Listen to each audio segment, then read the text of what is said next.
ఇక 6వ శతాబ్దంలో ఆరో పాయింట్ ఏంటంటే క్రీస్తు శకం 16వ శతాబ్దంలో 16వ శతాబ్దంలో మరికొన్ని తర్జుమాలు ప్రచురణలు కొనసాగాయి. అవి ఏమిటాయంటే ఎరాస్మస్ అను ఒక వ్యక్తి క్రొత్త నిబంధనను గ్రీకు లాటిన్ భాషలోకి క్రీస్తు శకం 1516 సంవత్సరంలో ప్రచురించాడు.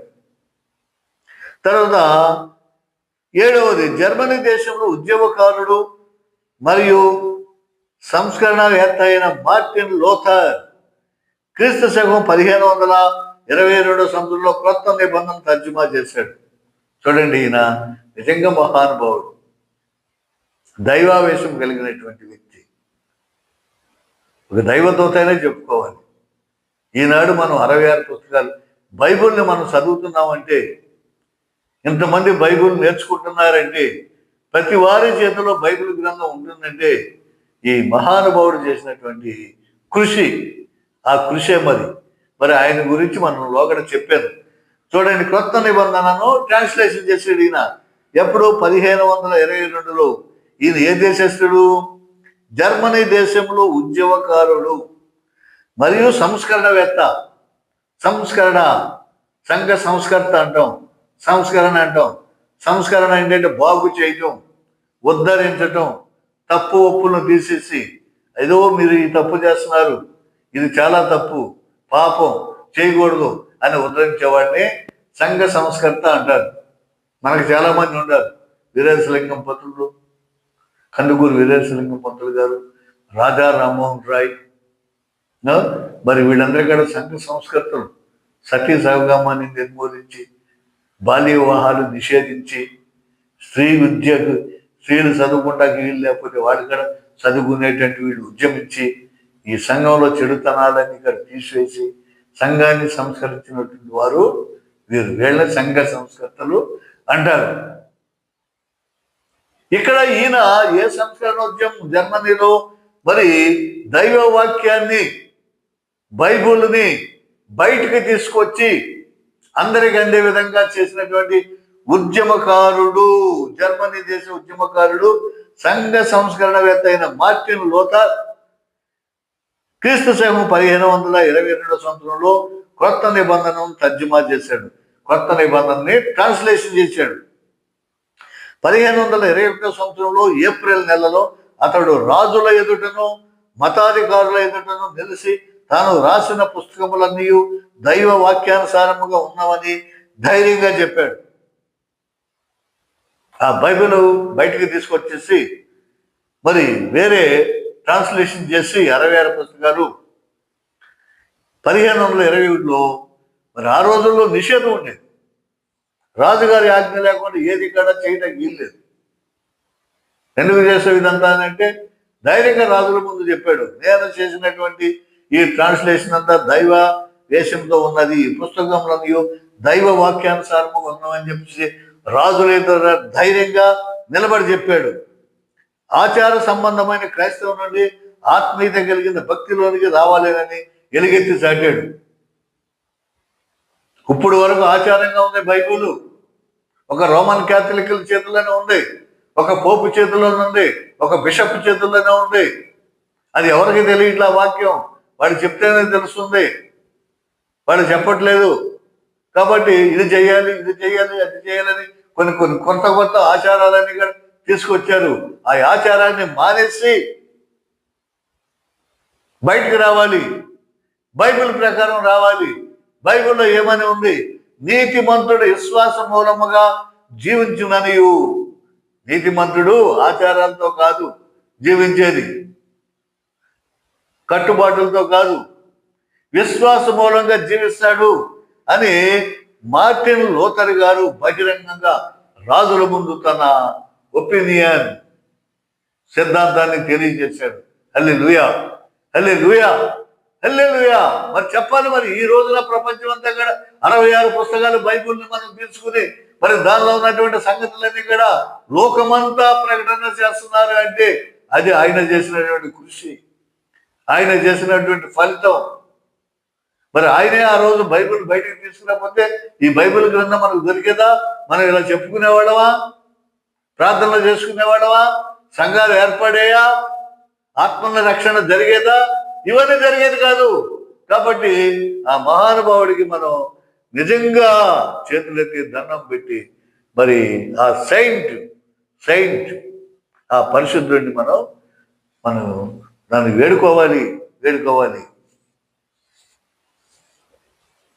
చూసారా ఆయన ఎంత గొప్ప కార్యం చేశాడు పాఠకులారా. మరి మార్టిన్ లూథరు అసలు ఒక క్యాథలిక్ గురువు. ఆయన ఎట్టా తేగలిగాడంటే బైబిల్ని. ఆయన ఒక క్యాథలిక్ గురువు అంటే ఒక చర్చి ఫాదర్. ఆయన గురువు అనగా ఆర్సెమ్ ఫాదరు. ఆ సమయంలో అనగా ఆ రోజుల్లో రోమన్ క్యాథలిక్ వారు బైబిల్ను బయటకు ఇచ్చేవాడు కాదు. ఆ పరిస్థితి ఎలా ఉండేదంటే అప్పట్లో బైబిల్ బయటకు దొరికేది కాదు, ఇచ్చేవారు కాదు. అందుకే మార్టిన్ లూథర్ తన మాటల్లో ఇలా అన్నాడు. ఆయన చాలా బాధపడ్డాడు, హృదయంలో బాధపడిపోయి నొచ్చుకుని, భగవంతుడా ఏంటిది, నీ వాక్కుని కూడా మాకు తెలియజేవా, మేము నేర్చుకోలేమా, సామాన్య ప్రజలు ఎలా రక్షింపబడాలి అని చెప్పేసి బాధపడి అసలు ఆ బైబుల్ పెట్టినటువంటి విధానాన్ని చూసి ఇదేమన్నాడు తెలుసా? బైబుల్ని వారు బంధించినంత కఠినముగా ఏ నేరస్తుడు కూడా బంధింపబడలేదు. హల్లెలూయా. గొప్ప నేరస్తులు ఏం చేస్తారు? కఠినంగా కట్టిపడేసి గొలుసులతో బంధించి మరి అక్కడ వేస్తారు. ఆ విధంగా బైబిల్ని బంధించేసారు. బైబిల్ని బంధించినటువంటి విధంగా అసలు ఏ నేరస్తుడిని కూడా బంధించరు అని చెప్పేసి తను ఎంతో ఆవేదనను ఎదుర్కొన్నాడు. ఆయన ఎంతో బాధపడ్డాడు. అసలు బైబిల్ రోమన్ క్యాథలిక్ గురువులకు, బిషప్పులకు, పోపుకు తప్ప మరెవరికి తెలియదు. అప్పట్లో ఆ రోజుల్లో ఈ బైబిల్ అనేది మరి రోమన్ క్యాథలిక్ గురువులకి, బిషప్పులకి, పోపుకు తప్ప మరెవరికి తెలియదు. ఎవరునూ చూసి ఉండలేదు ఆ బైబిల్ ఇలా ఉంటుంది, ఇలా వాక్యాలు ఉండి ఇలా ఉంటుంది అని చెప్పి ఎవరు కూడా దగ్గరికి వెళ్తానికి సాధన చేయలేదు, చూడలేదు, వాళ్ళు చూపించలేదు. ఏమిటంటే అది ఒక పూజాపీఠంపై గొలుసులతో బంధింపబడి ఉండేది. పూజాపీఠం మీద గొలుసులతో బైబిల్ని బంధించి ఇచ్చేవాడు ఉండేది. దానిని సామాన్య ప్రజలు తాకకూడదు. ఎవరో వెళ్ళి అర్హత లేనివాడు, అభిషేకం లేనివాడు ఎవరో ఇలా బైబిల్ ముట్టుకోకూడదు. బైబిల్ దగ్గరికి వెళ్ళిపోతారు, చచ్చిపోతారు, ముట్టుకుంటే చచ్చిపోతారు. వెళ్ళొద్దు, తాకడానికి లేదు సామాన్య ప్రజలు. దానిని చదవాలంటే పూజ సమయంలో, ఆ పూజ చేసేటువంటి సమయంలో ఆర్సమ్ చర్చిలో పూజ జరుగుతుంది. చూసారా మీరు ఎప్పుడన్నా? క్యాథలిక్ చర్చిలో పూజ చేస్తారు. బలిపీఠం మీద రొట్టె ద్రాక్షారసం పెట్టి కడరాత్రి భోజనం రోజున యేసు ప్రభు వారు రొట్టెనందుకుని, ఇది నా శరీరము, దీన్ని మీరు భుజించండి, ఇది నా రక్తము, మీరు పానం చేయండి, త్రాగండి అని చెప్పేసి ఒక ప్రాముఖ్యమైనటువంటి ఘట్టం పూజ బండి. దాని ముందు బైబిల్ పఠనం చేస్తారు. ఆ బైబిల్ పఠనం అంటే బైబిల్ చదువుతారు. చదివేవాళ్ళు ఎవరు చదువుతారంటే అనుమతి పొందిన, అభిషేకింపబడిన గురువులు ధూపం వేసి పవిత్రతతో, పరిశుద్ధతతో చదువుతారు. అనుమతింపబడిన ఆ గురువు చేత కానీ, గురువు కానీ ఎవరైతే ఉండారో వాళ్ళు ఆ బైబిల్ ఉంటుంది, గొలుసులతో కట్టబడి అక్కడ ఉంటుంది కదా, ఆ రోజుకు తీసినటువంటి ఆ పాఠాన్ని తీసి దానికి ధూపం వేస్తారు. ధూపం వేస్తే గొలుసులు ఇలా పట్టుకుని ధూపం సాంబ్రాణిని వేస్తే పొగ వస్తుంది గొప్ప. దాన్ని ఇలా ఇలా ఇలా 3 సార్లు ఇలా చుట్టూ తిరిగి దాని చుట్టూ కూడా ధూపం వేసి, ఆ ధూపం అయిపోయిన తర్వాత ఆ పక్కకి వత్తాసు చేసేటువంటి కుర్రవాడికి, సహాయం చేసేటువంటి గురువుగా కుర్రవాడికి అది అందించి అప్పుడు అందరూ నిలబడిన తర్వాత పవిత్రతతో, ఎంతో పరిశుద్ధతో మరి బైబిల్ గ్రంథాన్ని చదువుతారు. వీలు ఉండేది కాదు. అందువలన బైబిల్లోని సత్యాలు, మర్మాలు వారు చెబితేనే ప్రజలకు తెలిసేది. ఈ బైబిల్ అంటే గురువులకి, బిషపులకి వీళ్ళకే తెలుసు, వాళ్ళే చదువుతారు. కాబట్టి ఆ తర్వాత ప్రసంగం చేసేవాడు. బైబిల్ చదివిన తర్వాత ఇదిగో బైబిల్లో ఇప్పుడు ఈ చదివిన పాఠం ఇది, దీన్ని ప్రభు ఇలా చెప్తున్నాడు, యేసు ప్రభు వారు ఇలా చెప్తున్నాడు అని చెప్పేసి వాళ్ళు వివరించి చెప్తేనే అర్థమయ్యేది, లేకపోతే ఎవరికి తెలియదు. దానికి తోడు ఇదంతా ఎందుకు చేస్తున్నారా? ఏంటి విధానం? ఈ అధికారం ఎవరిచ్చారు వీళ్ళకి? ఈ గుత్తాధికారం వాళ్ళకే వచ్చిందా? ఇంకే పాస్టర్లో ఎవరికైనా చేయకూడదా? సామాన్య మానవుడు పట్టుకోకూడదా? బైబిల్ చదవకూడదా? ఎందుకు ఇదంతా చేస్తున్నారు అని అంటే, మరి చూడండి, క్రీస్తు ప్రభు వారు ఆరోహణమై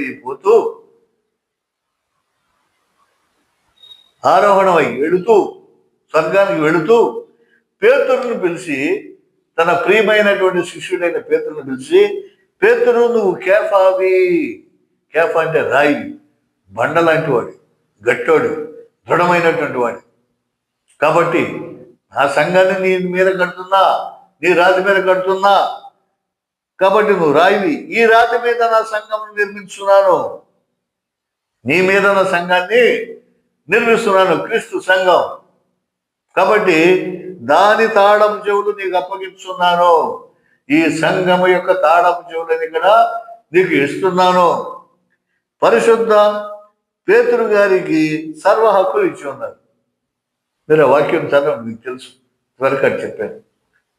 ఆ సంఘాన్ని నీకు ఈ రాతి మీద సంఘాన్ని కడుతున్నాను, కాబట్టి దీని సంఘపు తాళం చెవులు నీకు ఇస్తున్నాను. నువ్వు భూలోకంలో ఏదైతే కడతావు అది పరలోకంలో కట్టబడుతుంది, పరలోకంలో ఏదైతే ఇప్పుతావు ఇది భూలోకంలో కూడా ఇప్పబడుతుంది. సర్వ హక్కులు నీకు ఇస్తున్నాను. నీకు ఏ మార్పు చేర్పులకైనా నువ్వు ఏం చేసినా నీ ఇష్టం. బైబిల్లో నువ్వు కొన్ని విషయాలను బట్టి నువ్వు ఏదైనా అమెండ్మెంట్స్, మార్పులు చేసుకోవచ్చు. కాబట్టి సర్వాధికారం నీకు ఇచ్చానని చెప్పేసి ఆ పేతురు గారికి క్రీస్తు ప్రభు వారు అప్పచెప్పినందువలనే ఆ పేతురు గారి తర్వాత ఆ అధికారం ఎవరికి వచ్చిందయా? పోపు గారికి సంక్రమించిందని చెప్పుకున్నాం. ఆ అధికారం అంతా పోపు గారు. పోపు ఎక్కడ ఉన్నాడు? ఇటలీలో ఉంటాడు కదా పోపు. మరి ఈ పోపులందరూ కూడా 1, 2 ఫ్రాన్సిస్ అని పేర్లు ఉంటాయి. ఈ పోపుని ఎన్నుకోవడం కూడా చాలా గొప్ప ప్రక్రియ. అది అంత పవిత్రమైనటువంటి యేసు ప్రభు స్థానంలో పేతురు గారి తర్వాత పోపు గారు. అందుకనే వాటికన్ సిటీ, పరిశుద్ధ పట్టణం అని చెప్పి పేరు దానికి. అంత పవిత్రత ఉంది. పోపు గారు ఏదన్నా ఒక మాట చెప్పాడంటే అది దేవుని యొక్క ప్రవచనంలాగా ప్రపంచం అంతా కూడా భావిస్తుంది. కాబట్టి ఆయనకి సంక్రమించింది. ఈ విధంగా రోమన్ క్యాథలిక్ సంఘం ఏర్పాటు కావడం, బైబిల్ వారి చెప్పు చేతల్లో ఉండటం, దానిని అతి జాగ్రత్తగా ఉంచడం ద్వారా వీరు సంఘంలో అనేక మార్పులు చేర్పులు చేయటం అనగా చేసుకుంటూ వచ్చారు. ఈ అధికారం అన్నాడు ఉన్నగా బట్టి బైబిల్ చాలా జాగ్రత్తగా వాళ్ళు చెప్పు చేతల్లో పెట్టి బయటకు పోకుండా అది పరిశుద్ధమైంది, సామాన్యుల దగ్గరికి వెళ్ళకూడదు, చేయకూడదు. ఇదివరకు నిబంధన మందసాన్ని ఎంత జాగ్రత్తగా చూశారో, మోషే ధర్మశాస్త్రాన్ని దానిలో పెట్టి నిబంధన మందసం దాంట్లో పెట్టి ఎవరి దగ్గరికి వెళ్ళకూడదు, అంటుకోకూడదు, చేయకూడదు అని చెప్పారు. అలా వీళ్ళు చూసుకుంటూ వచ్చి దీనిలోనే కొన్ని మార్పులు చేర్పులు చేసుకుంటూ వచ్చారు. అది ఏమిటంటే ఉదాహరణ మీకు చెప్పాను, పాప సంకీర్తనం. అబ్బాయి సామాన్యులారా, మీరు పాపాలు ఒప్పుకోవాలంటే మీ వల్ల కాదు, ఎలా ప్రార్థన చేసుకోవాలో తెలీదు. కాబట్టి మీరు ఏమేం పాపాలు చేశారో గురువు చెవులో చెప్పండి. చెప్తే మీకోసం ఆయన పాప పరిహారంగా మీ మధ్యవర్తిత్వంగా ఉండి ఆయన దేవుడికి సమర్పిస్తాడు. మీ పాపాలన్నీ కూడా క్షమింపబడతాయి. అప్పుడు మీరు పరిశుద్ధులు అవుతారు.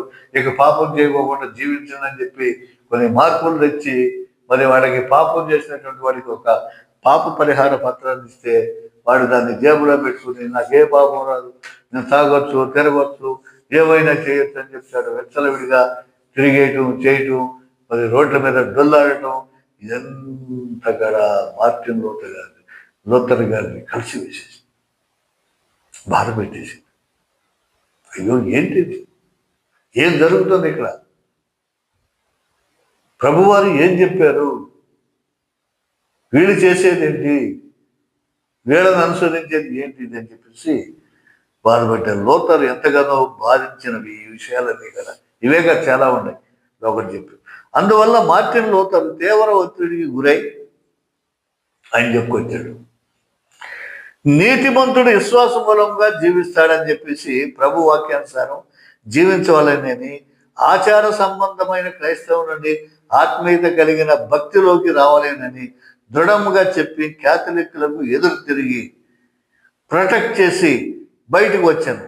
ఈ విధంగా ధైర్యంగా బహిరంగంగా తన మరో విషయాలను తెలియజేయడం ద్వారా మరికొంతమంది అతనితో కలిసి బయటకు వచ్చారు. ఈ విధంగా ప్రొటెక్ట్ చేసి బయటకు అనగా క్యాథలిక్ల నుండి బయటకు వచ్చిన వారిని ప్రొటెస్టెంట్స్ అన్నారు.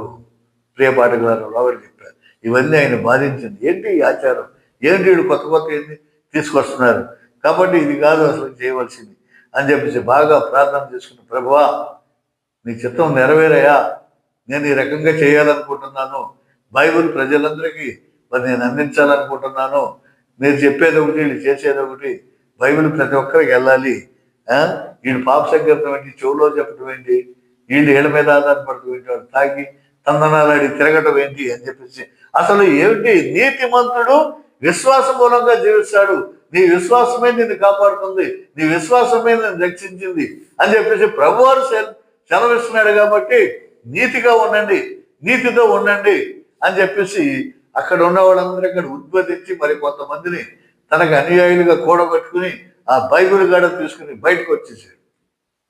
హల్లెలూయా, హల్లెలూయా, హల్లెలూయా. కాబట్టి ఆయనకి ఎదురు తిరిగాడు, ప్రొటెక్ట్ చేశాడు. మీ మాట మేము వినం, మేము వెళ్ళిపోతాం,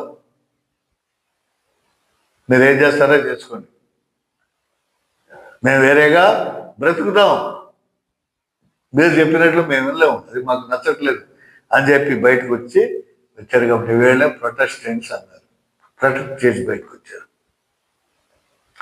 వాస్తవానికి మార్టిన్ లూథరు ఈ క్యాథలిక్ సన్యాసుల మఠంలో చేరిన పిమ్మటనే అతనికి పరిశుద్ధ గ్రంథం పరిచయం చేయబడింది. మార్టిన్ లూథర్ గారికి బైబిల్ గ్రంథం తెలియదు. అందుకేత ఎవరైనా చూస్తేగా, ఎక్కడైనా చూడనిస్తే కదా తెలియదు. అక్కడ వెళ్ళిన తర్వాతే ఈ పరిశుద్ధ గ్రంథం అనేది పరిచయం అయింది. ఆ తదుపరి ఆయన బయటకు వస్తూ పరిశుద్ధ గ్రంథాన్ని తీసుకురావడం జరిగింది. ఇలాంటి అద్భుత గ్రంథమును మనుషుల హృదయాలలో సంభాషించే గ్రంథమును అందరికీ అందుబాటులో ఉండవాలన్న కోరికతో దానిని తర్జుమా చేయవలెనటువంటి ఆశ లూథర్ కలిగింది. కాబట్టి ఇలాంటి గ్రంథం అన్ని భాషల్లోకి అందరికీ తర్జుమా చేయాలి, అందరూ చదువుకోవాలి, అందరూ కూడా దీవించబడాలి, అందరూ కూడా పరిశుద్ధత కలిగి జీవించాలి, రక్షింపబడాలని ఉద్దేశంతో దాన్ని ట్రాన్స్లేషన్ చేయటం జరిగింది. కొన్నాళ్లకు మార్టిన్ లూథరు వార్ట్బర్గ్ కోటలో ఒంటరిగా నివసించవలసి వచ్చింది. బయటకు వచ్చేసిన తర్వాత వార్ట్బర్గ్ అనేటువంటి కోటలో ఈయన ఒంటరిగా ఉండవలసి వచ్చింది. ఈ కోటలో ఉన్నంత కాలమునందు లూథర్ కొత్త నిబంధన జర్మనీ భాషలోకి తర్జుమా చేశాడు. ఆ కోటలో ఉన్నప్పుడే లూథర్ గారు ఈ కొత్త నిబంధనని జర్మన్ భాషలోకి ట్రాన్స్లేషన్ చేశాడు. దీనిని ఎంతో ప్రయాసతో కూడిన ప్రయత్నం ద్వారా క్రీస్తు శకం 1522లో తర్జుమా ముగించాడు. ఎంతో కష్టపడి ఓర్చి ఆ భాషాంతరం చేయడానికి శ్రమించి తిండి తినిగా ఆలోచించి చేసి కూర్చుని ఒంటరిగా ఉండి చివరాఖరికి 1522లో దీన్ని ట్రాన్స్లేషన్ చేయడం అనేది జరిగింది. అనేక మంది పండిత పామరులు సైతం మార్టిన్ లూథర్ శ్రమను గుర్తించి అతను అభినందించింది. ప్రపంచ చరిత్రను మలుపు తిప్పిన అపురూప ఘట్టంలో ఇది కూడా ఒకటిగా పరిగణింపబడుతుంది. ఎప్పుడైతే ట్రాన్స్లేషన్ చేశాడో గొప్ప గొప్ప పండితులు వీళ్ళందరూ కూడా చాలా గొప్ప పని చేశాం, చాలా చేశాం. నిజంగా ఇది ఒక గొప్ప విప్లవం, క్రైస్తవ చరిత్రలో గొప్ప విప్లవం. రోమన్ క్యాథలిక్ నుంచి అసలు బైబిల్ బయటకు తీసుకురావడమే గొప్పది. అది మళ్ళీ మీరు ట్రాన్స్లేషన్ చేయడం అనేది మచ్చు ఏమాత్రం తేడా లేకుండా చేయడం అనేది గొప్ప విప్లవం అని చెప్పేసి వాడందరూ కూడా ఎంతో పొగిడారు. ఆ తర్వాత అది మార్టిన్ లూథర్ గారు చేసినటువంటి మహత్తర కార్యక్రమం. తర్వాత 8వది విలియం టెంటేల్ తర్జుమా. ఈయన ఒకరు విలియం టెంటేల్ గారు. జాన్ విక్లిఫ్ చనిపోయిన 100 సంవత్సరాలకు విలియం టెంటేల్ క్రీస్తు శకం 1494 సంవత్సరంలో జన్మించాడు. ఆ జాన్ విక్లిఫ్ ఇంగ్లీష్ ట్రాన్స్లేషన్ చేశాడు కదా. తర్వాత ఆయన చనిపోయిన తర్వాత 100 సంవత్సరాలకి తర్వాత క్రీస్తు శకం 1494లో ఈయన జన్మించాడు. ఇతడు కూడా బైబిల్ను ఇంగ్లీష్ భాషలోకి ట్రాన్స్లేషన్ చేశాడు, తర్జుమా చేశాడు. ఈయన కూడా తనకు లభించినంత వరకు పుస్తకాలు ఇవన్నీ కూడా ఆదిమ, హెబ్రీ, గ్రీకు భాషలనే ఇతడు ఎక్కువగా వాడాడు. ఎక్కువగా ఈ భాషల్ని ఆదిమ, హెబ్రీ, గ్రీకు భాషలను ఎక్కువగా వాడాడు. ప్రస్తుతం ఇంగ్లీష్ భాష నేర్చిన ప్రజలు వాడుతున్న బైబిల్ విలియం టెంటేల్ తర్జుమా అని చెప్పవచ్చు. ప్రస్తుతం వాడుకునేటువంటి బైబిల్ ఎవరు ట్రాన్స్లేషన్ చేసిందా అంటే విలియం టెంటేల్ చేసినటువంటి తర్జుమానే చెప్పుకోవచ్చు. సెయింట్ జెరోమ్, జాన్ విక్లిఫ్ల వలె విలియం టెంటేల్ కూడా అనేక హింసలకు గురయ్యాడు. ఈ ఊరికిన ట్రాన్స్లేషన్ చేయాలా, వాడు చేస్తుంటే మరి చేయకూడదు, నీకు చట్టవిరుద్ధం, నీకు అనుమతి లేదు, పర్మిషన్ లేదని చెప్పేసి రకరకాలుగా వాళ్ళందరినీ ఇబ్బంది పెడితే అయింది ఓర్చుకొని జాగ్రత్తగా రాశారు. అదేవిధంగా విలియం టెంటేల్ను కూడా మరి చిత్రహింసలకు గురి చేశారు. ఇంగ్లాండ్ దేశంలో తర్జుమా పనిని చేపట్టి కొంతవరకు సాగించిన తర్వాత ఆ దేశ అధికారులు ఇతనిని దేశ బహిష్కరణ చేశారు. చూసారా, తెలిసిపోయినారు. ఇదేదో రాసేస్తున్నట్టు చూడండి, మనం చేయొద్దని పని చేస్తాడని చెప్తే మరి ఈయన చంపితే మనకి మళ్ళీ అదొక భయం. తర్వాత కొంతమందికి ఏమవుతుందని చెప్పి అసలు మా దేశంలో ఉండదు, వెళ్ళిపో అని చెప్పి దేశ బహిష్కరణ చేశారు. విలియం టెంటేల్ జర్మనీకి వచ్చి ఇంగ్లీష్ భాషాంతరంలో ముగించాడు. ఆయన జర్మనీకి వచ్చి వదిలిపెట్టల, మళ్ళీ ఏం చేశాడు, ఇంగ్లీష్ ట్రాన్స్లేషన్ చేశాడు. క్రీస్తు శకం 1526 కొత్త నిబంధనను పూర్తిగాను, పాత నిబంధనలో కొన్ని భాగాలను అచ్చువేయించారు. జర్మనీ దేశంలో అచ్చువేయబడిన గ్రంథాలను ఏ విధముగానైనా ఇంగ్లాండ్కు పంపాలన్న ఆశతో ఆయన ఏం చేశాడంటే, నేను ట్రాన్స్లేషన్ చేసినటువంటి ఈ పుస్తకాల్ని ఏదో రకంగా నేను ఇంగ్లాండ్ పంపించాలి అనుకుని ఏం చేశాడంటే, ఆయన పిండి బస్తాల్లోనూ, వస్త్రముల మూటల్లోనూ, అవిసెనార మూటల్లోనూ కొన్ని రహస్య మార్గముల ద్వారా వాటిని చేరవేశాడు. వాళ్ళకి తెలియకోకుండా ఈ వాడలో పంపేటప్పుడు పిండి బస్తాలు అది మధ్యలో పెట్టేసేవాడు. తర్వాత ఈ బట్టల మూటలు, వస్త్రాల మూటల్లో పెట్టేశాడు. ఇంకా నారకాడ సరఫరా అయ్యేది, అవిసెనార మూటల్లో పెట్టి ఆయన ఈ బుక్స్ అన్ని ఇక్కడ పంపించేసేవాడు.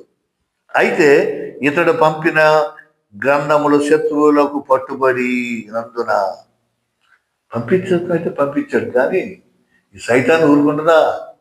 అదెందుకు ఊరుకుంటుంది? అది ఒక గంట కనిపెడతాను ఉంటుంది. అది మొత్తానికి పట్టించేసింది. పట్టినందున వాటిని అందరి ఎదుట బహిరంగంగా కాల్చేశారు. ఆ బుక్స్, ఆ ట్రాన్స్లేషన్ చేసినటువంటి కట్టలు, ఈ మూటలు అన్నీ తీసి ఒక కుప్పలాగా పోసి పబ్లిక్గా ఈ బైబిల్ అన్నింటినీ కాల్చివేయటం జరిగింది. కాల్చివేశారు. విలియం టెంటేల్ను బంధించి జైలు వేశారు, కారాగారంలో పెట్టారు. నువ్వు చెయ్యొద్దని ఇక్కడ ఏదే దేశాన్ని పంపితే అక్కడ నువ్వు ట్రాన్స్లేట్ చేసి మళ్ళీ ఇక్కడ ఈ దేశాన్ని పంపుతావా అని పెట్టి బంధించి సంఖ్యలు వేసేసి జైల్లో బంధించారు.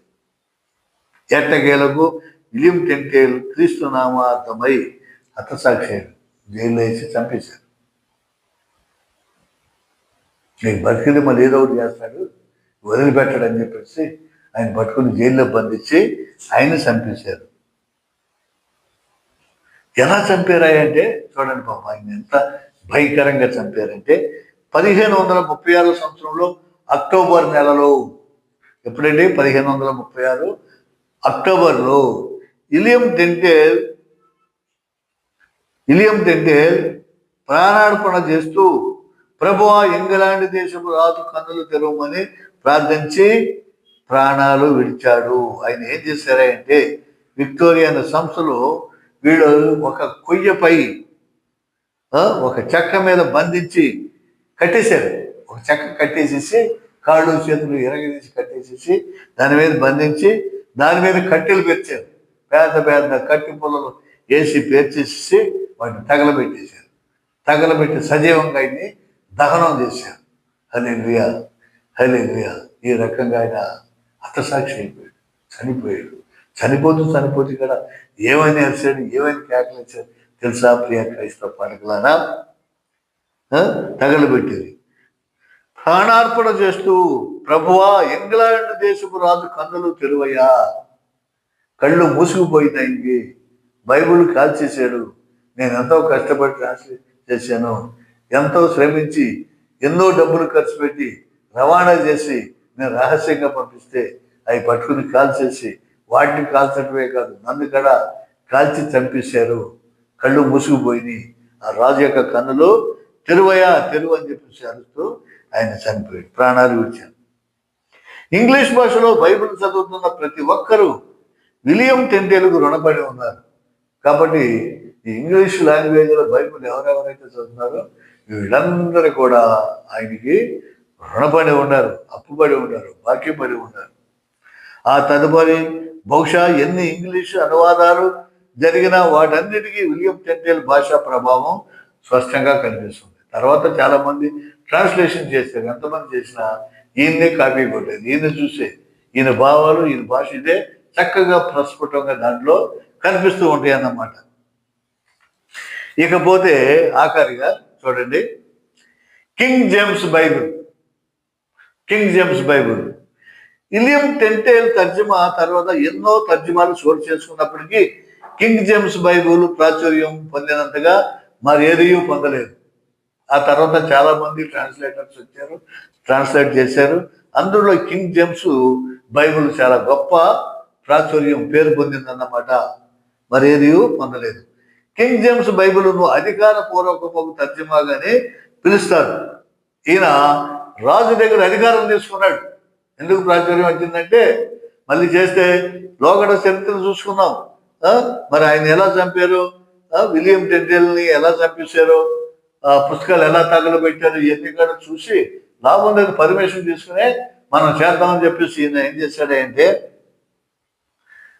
ఇంగ్లాండ్ దేశంలోకి 1వ జేమ్స్ అని రాజు వచ్చాడు. పరిపాలన మారింది, రాజు మారాడు. 1వ జేమ్స్ 1603వ సంవత్సరంలో పరిపాలన ప్రారంభించాడు. ఆయన ఎప్పుడంటే 1603లో ఈ పరిపాలనకు వచ్చాడు. ఇతడు అధికారంలో చేపట్టిన 6 నెలలకు రాజు అధికారంలోకి వచ్చాడు. వచ్చిన 6 నెలలు అయిపోయినాయి. దేశం అంతా పరిశోధించాడు, అన్ని కూడా చూసే విషయాలు తెలుసుకుని 6 నెలలకు రాజభవనంలో ఒక సభను ఏర్పాటు చేశాడు. ఒక సభను ఏర్పాటు చేసి బైబిల్ను తర్జుమా చేయటకు అనుమతించాడు. విషయాలను తెలుసుకుని హల్లెలూయా. సభను ఏర్పాటు చేసి చూసి దీనిలో తప్పే ఉంది, బైబిల్ చదవటంలో మానవుడు మంచి మార్గంలో నడవడానికి బైబిల్ ఉపయోగపడుతుంది. ఏమన్నా దొంగతనం చేయమంటుందా, దోపిడీ చేయమంటుందా, మనుషులను చంపమంటుందా, తల్లిదండ్రులు చూడొద్దంటుందా, మోసం చేయమంటుందా, కుట్ర చేయమంటుందా? దీంట్లో ఏమీ లేదే. ఇది అందరూ నేర్చుకుని మంచి పౌరులుగా తయారవుతారు. హల్లెలూయా. ఈ మంచి పౌరులుగా తయారైనటువంటి పుస్తకాన్ని మనం అందరికి పంచుదాం, చేద్దాం. ఆయా భాషల్లో ట్రాన్స్లేషన్ చేయండి, తర్జుమా చేయండి అని చెప్పేసి రాజు ఆజ్ఞ ఇచ్చేసాడు. హల్లెలూయా. దైవ సంకల్పితం, దైవ ప్రేరేపితం. చూసారా? అప్పుడు రాజు ఆజ్ఞ నొందిన పండితులు 1604లో బైబిల్ని భాషాంతరం చేయడం మొదలెట్టారు. ఇక ప్రతి ఒక్కరు గవర్నమెంట్ పర్మిషన్, రాజు పర్మిషన్ తీసుకుని ఒక్కొక్కరు ఇక ట్రాన్స్లేషన్ చేయటం, ఆయా భాషల్లో ట్రాన్స్లేషన్ చేయటం మొదలుపెట్టారు. 1611లో ఈ ట్రాన్స్లేషన్ అంతా ముగించేశారు. 1604లో మొదలుపెట్టి 1611లో ఈ ట్రాన్స్లేషన్ ముగించారు. సరిగ్గా అదే సంవత్సరం నందు ఆ బైబిల్ ముద్రింపబడింది. సరిగ్గా 1611లోని బైబిల్ అనేది ముద్రించడం జరిగింది. తర్జుమా చేసే బృందములో 47 మంది వ్యక్తులు ఉన్నారు. ఒక బృందంగా తయారైపోయారు. ఇక భయం లేదు కదా, ఎక్కడైనా కూర్చోవచ్చు, ఎక్కడైనా కూర్చుని ఒకరి భావాలు ఒకరు తెలుసుకుని ట్రాన్స్లేషన్ అన్ని భాషల్లో చేయడానికి కూర్చున్నారు. మొత్తం ఎంతమంది ఉండాలంటే 47 మంది వ్యక్తులు కూర్చొని ఒక బృందంగా ఏర్పడారు. వారు 6 సంఘాలుగా ఏర్పడ్డారు. ఈ 47 మంది కూడా 6 సంఘాలుగా ఏర్పడి తర్జుమా చేశారు, ట్రాన్స్లేషన్ చేశారు. ఆ 6లో 2 మినిస్టర్లోను, 2 కేంబ్రిడ్జ్లోను, మిగతా 2 ఆక్స్ఫర్డ్లోనూ ఉన్నాయి. 3 6. ఒక 2 ఎక్కడ ఉన్నాయంటే మినిస్టర్స్లో ఉన్నాయి. తర్వాత ఇంకొక 2 కేంబ్రిడ్జ్లో ఉన్నాయి. ఇంకొక 2 ఆక్స్ఫర్డ్లో కూడా ఉన్నాయి. వీరికందరికీ బిషప్ ఆండ్రూ నాయకుడుగా ఉన్నాడు. వీళ్ళందరికీ, ఈ సంఘ వీళ్ళందరికీ కూడా బిషప్ ఆండ్రూ నాయకుడిగా ఉండి మరి వారిని నడిపించాడు. వాళ్ళని నడిపించడం అనేది జరిగేది. ఇక ఈ విధంగా ఎట్టకేలకు 1611లో కింగ్ జేమ్స్ బైబిల్ ముద్రించబడింది దేవుని సంకల్పంతో. హల్లెలూయా, దేవుని స్తోత్రం. మరి ముద్రించబడింది. ఈ బైబిల్ మొదటి కూర్పునందు 20,000 పంక్తులు వెలువడ్డాయి. ప్రతులు మొట్టమొదటి ప్రింటింగ్లో 20,000 ప్రతులు బుక్స్ ఏర్పడ్డాయి. అప్పటి నుండి ఈ రోజు వరకు అసంఖ్యాకమైన బైబిళ్ళు ముద్రింపబడుతూనే ఉన్నాయి. ఇక దానికి డోకాలేదేక. పరమేశ్వరం వచ్చినప్పటి నుంచి ఇక ఆటంకం ఏమీ లేదు. పరిశుద్ధాత్మ దేవుడు చూసుకుంటున్నాడు. ఇప్పుడు ముద్రింపబడుతున్నాయి. దాదాపు 3వ శతాబ్దంలో నిర్విరామంగా ఈ బైబిల్ అనేక చేతుల్లో ఉంది. 3వ శతాబ్దం వచ్చేసరికి చాలా మంది చేతుల్లో ఈ బైబిల్ చదువుకుంటా ఆయా భాషల్లోకి. ఇప్పటికీ ప్రపంచంలో చాలా మంది క్రైస్తవులు కింగ్ జేమ్స్ బైబిల్నే వినియోగిస్తున్నారు. ఇప్పుడు కూడా కింగ్ జేమ్స్ బైబిల్నే చాలా మంది ప్రపంచంలో దాన్నే వాడుకుంటున్నారు, దాన్నే ఉపయోగిస్తున్నారు. మాటుగా చేపడితే కొన్ని అర్థాన్ని, భావాన్ని దృష్టిలో ఉంచుకొని తర్జుమా చేశారు. మాటుగా ఉన్నది డిటో, అర్థం మారుకోకుండా, భావం మారుకోకుండా మరి దాన్ని ట్రాన్స్లేషన్ చేయటం జరుగుతుంది. కాబట్టి అది అందరికి ఉపయోగకరమై చక్కగా అందరికి అన్ని భాషల్లో వాళ్ళు చదువుకుంటున్నారు. ఏది ఏమైనప్పటికీ మూల భాషల్లో దైవ ప్రేరణ ద్వారా రాయబడిన పరిశుద్ధ లేఖనాలు వివిధ భాషల్లోకి తర్జుమా చేయటం వలన అనేకులు దైవ గ్రంథాన్ని తమ స్వభాషల్లో స్వేచ్ఛగా పఠించుటకు, చదవడానికి అవకాశం దొరికింది. ఏదేమైనా సరే పరిశుద్ధాత్మ దేవుని యొక్క సంకల్పంతో ఆయా భాషల్లో అందరికి అందుబాటులో ఉండేటట్లు ఈ బైబిల్ ట్రాన్స్లేషన్ జరిగినందువల్ల అనేకులు మరి పరిశుద్ధులు తయారయ్యారు. పరిశుద్ధులుగా పిలువబడుతున్నారు. పరిశుద్ధులుగా తన జీవితాన్ని పరిపక్వం చేసుకుంటున్నారు. పరిశుద్ధులుగా తన ఆత్మల్ని పరిరక్షించుకుంటున్నారు. తన పొరుగువారి ఆత్మలను కాపాడుకుంటున్నారు. అనేకులను రక్షించుకుంటున్నారు. మరి ఈ స్వేచ్ఛగా ఇదంతా ఎంత జరిగిందని చూడండి. ఈ ట్రాన్స్లేషన్ విషయంలోనే ఎంత తతంగం జరుగుకుంటూ వచ్చింది. ఎన్ని బాధలు పడ్డారు. బైబిల్ చరిత్ర మరి మొదటి నుంచి కూడా దేవుడు మరి తన భక్తులను ఎన్నుకున్నాడు. ఆ పాత నిబంధనలు ఏవి ఉండకూడదో, ఏవి ఉండకూడదో తీసాడు. కొత్త నిబంధనలో మరి కొంతమంది భక్తులను ఎన్నుకున్నాడు. వాటిలో ఏ గ్రంథాలు ఉండాలి, ఏ ఉండకూడదో నిర్ణయం జరిగింది. తర్వాత వీటన్నిటిని మరి ఇలాగే ఉంటే తెలియదు కదా ప్రపంచానికి. కాబట్టి ఆయా భాషలు మాట్లాడేటువంటి వారికి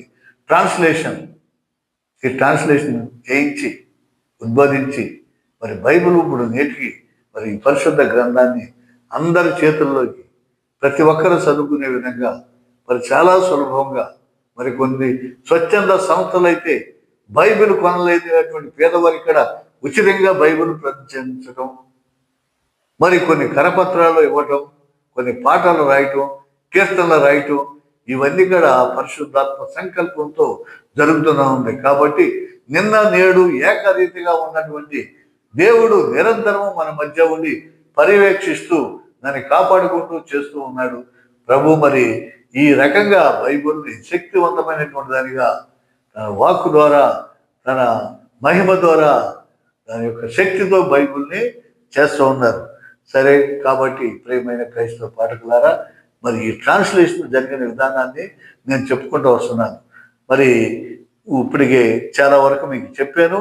మరి వచ్చే సంచికలో నేను భారతీయ భాషల్లో ఇది ఎలా తర్జుమా అయింది, భారతీయ భాషల్లో ఈ భారతీయ భాషల్లోకి బైబిల్ ఎవరెవరు ఎలా చేశారు, వాళ్ళు ఎంత కష్టపడ్డారు, ఏం చేశారు, ఈ ట్రాన్స్లేషన్ అనేది నేను మరి వచ్చే సంచికలో మీకు తెలియజేస్తాను. మరి అంతవరకు ఈ జాగ్రత్తగా మీరు విన్నటువంటి దాన్ని మీరు సబ్స్క్రైబ్ చేయండి, మరి షేర్ చేయండి. చేస్తేనే కానీ నాకు కూడా మరి ఒక ఉత్సాహం అనేది వస్తుంది. మరి ప్రియ పాఠకులారా, మరి నాకు మీకు ప్రార్థన అవసరతలు తెలియజేయాలంటే నా నెంబర్ ఉంది అక్కడ. నా నెంబర్కి మీరు ఫోన్ చేసినట్లయితే మీ సమస్యల మీద నేను ప్రార్థన చేస్తాను. నిన్న వైజాగ్ నుంచి, విశాఖపట్నం నుంచి ఇద్దరు ఫోన్ చేశారు, ఒకరికి వివాహం కావాలని, మరొకరు ఉద్యోగం కావాలని, మరి ఒకరికి మరి ఈ వృద్ధాప్యంలో ఉండి ఈ అల్సరు, గ్యాసు ట్రబుల్ ఇవన్నీ ఉండేది, ప్రార్థన చేయించుకుంటున్నారు. నేను నా టీముతో ప్రార్థన చేస్తున్నాను. ఇవాళ వచ్చినటువంటి సందేశం ఏంటంటే ఆ ఉద్యోగం కోసం ప్రార్థన చేస్తూ ఉండగా మరి ఉద్యోగం వచ్చిందంట. ఆ ఉద్యోగానికి చేరే ముందు నాతో ప్రార్థన చేయించుకుని మరి వాళ్ళు ఆ కుర్రవాడు విశాఖపట్నం మరి వెళ్ళవలసిన కుర్రాడు కిరణ్ బాబు అతను 30 సంవత్సరాలు. నాకు ఉద్యోగం పిలిచారు, వెళ్తున్నాను, నీ చేత ప్రార్థన చేయించుకుని వెళ్ళాలని ఉంది అని చెప్పేసి అన్నారు. ప్రార్థన చేశాను, వెళ్ళాడు. తర్వాత జయశీల విశాఖపట్నం, ఆవిడికి మరి ప్రార్థన చేస్తుంటే కొద్దిగా నాకు స్వస్థత జరుగుతుంది, మీరు ప్రార్థన చేయండి అని వేడుకుంటుంది. అదేవిధంగా నేను ప్రార్థన చేస్తాను, మా టీంతో ప్రార్థన చేయిస్తాను. అన్నిటికంటే ముఖ్యంగా మీకు విశ్వాసం ఉండాలి, నమ్మకం ఉండాలి. మీ విశ్వాసం మిమ్మల్ని కాపాడుతుంది, రక్షిస్తుందని ప్రభువారు చెప్పారు. కాబట్టి ఇది నా గొప్పతనం కాదు, నా వల్ల ఏమీ కాదు. కాబట్టి నా వంతుగా నేను ప్రార్థన చేస్తాను. వాళ్ళ నమ్మకంతో వాళ్ళకి జరుగుతాయి, కార్యాలు జరుగుతుంది. కాబట్టి సబ్స్క్రైబ్ చేసి స్నేహితులు తెలియజేసి, నా ఫోన్ నెంబర్ ఉంది 9247356217. అక్కడ ఉంటుంది చూడండి. ఎస్ జోసఫ్ అని ఉంటుంది. Brother yes Joseph. ఎస్ అంటే Singavarapu Joseph, brother Singavarapu Joseph. నా ఫోన్ నెంబరు ఆ ఒక్కటే, ఇంకేది కూడా లేదు. అన్నిటికీ అదే ఫోన్ నెంబర్ వాడతాను నేను, 9247356217. మీకు ఇంకేమన్నా కావాలంటే నాకు ఫోన్ చేసి అడగచ్చు, మాట్లాడతాను, ప్రార్థనలో పెట్టుకుంటాను. దేవుడి దీవెనలు మీకు ఉండునుగాక. మరి రక్షకుడికైన దేవుడు త్వరలో రానున్న యేసు ప్రభువారు మనం దీవించి ఆశీర్వదించి కాచి కాపాడుగాక. ఆమేన్. మీ అందరికీ నా వందనాలు.